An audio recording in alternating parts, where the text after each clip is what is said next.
Perhatikan kucing imut berkaki pendek ini. Tahukah kalian bahwa seekor kucing betina dan seekor kucing jantan di ras yang sama ini kawin, kemungkinan anak mereka tidak akan selamat.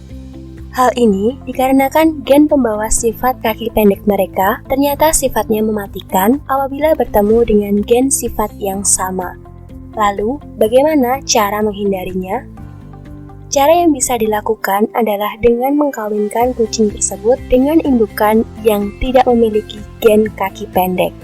Genetika pertama kali ditemukan oleh Gregor Johann Mendel. Waktu itu, beliau meneliti tanaman kacang polong. Lalu mengapa ya meneliti kacang polong? Hal itu dikarenakan tanaman ini memiliki umur pendek, penyerbukan sendiri, hibridasi atau penyerbukan silang, dan hasil keturunannya bervariasi. Cocok banget kan jika menjadi subjek penelitian? Selama bertahun-tahun, Mendel melakukan hibridasi kacang polong yang sifatnya berbeda-beda. Bukannya kacang polong hanya ada satu aja ya kak, hijau, bulat, dan ada kantongnya. Ternyata tidak ya teman-teman, masih ada sifat kacang polong yang lainnya.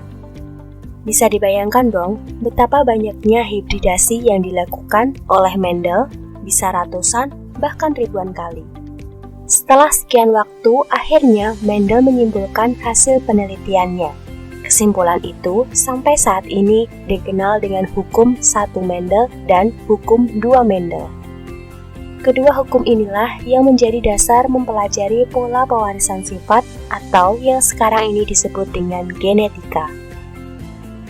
Terdapat beberapa istilah dalam dunia pewarisan. Yang pertama, parental. Parental adalah induk yang disilangkan. Simbol yang digunakan adalah huruf P. Kemudian diikuti dengan angka yang menunjukkan ia adalah indukan dari persilangan yang keberapa. Misalnya, induk pertama akan ditulis dengan P1 atau induk kedua akan ditulis P2.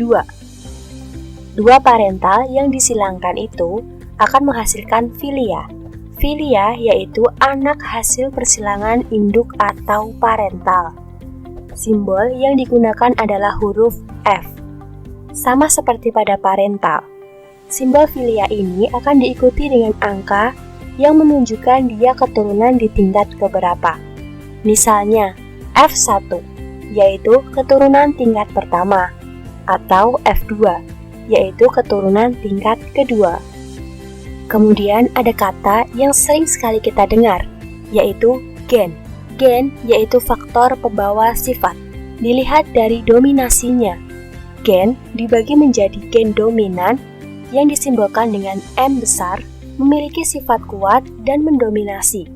Kemudian ada gen resesif yang disimbolkan dengan M kecil. Resesif memiliki sifat yang lemah dan didominasi.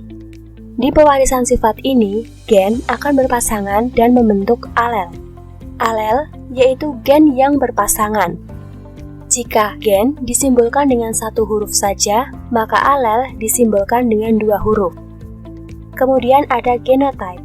Genotype yaitu sifat yang tidak tampak, menunjukkan susunan genetik dari suatu sifat.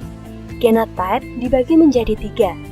Yang pertama, homozigot dominan, yaitu alel terdiri dari 2 gen dominan, misalnya seperti M besar, B besar, B besar, K besar, K besar.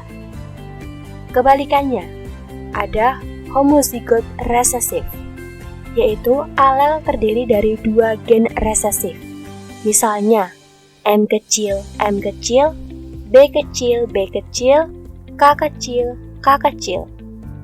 Selanjutnya ada heterozigot, yaitu alel terdiri dari 1 gen dominan dan 1 gen resesif. Misalnya M besar, M kecil, B besar, B kecil, K besar, K kecil. Genotype tersebut menghasilkan fenotype atau sifat yang tampak atau sifat yang bisa dilihat. Misalnya, tanaman dengan genotype M besar akan menghasilkan warna merah. Nah, warna merah inilah yang disebut dengan fenotype. Istilah yang terakhir yaitu hibridisasi. yaitu persilangan antara dua individu dengan sifat yang berbeda. Nah, itulah penjelasan singkat tentang pewarisan sifat serta istilah-istilah yang pastinya akan sering kalian gunakan. Sampai jumpa di lain kesempatan.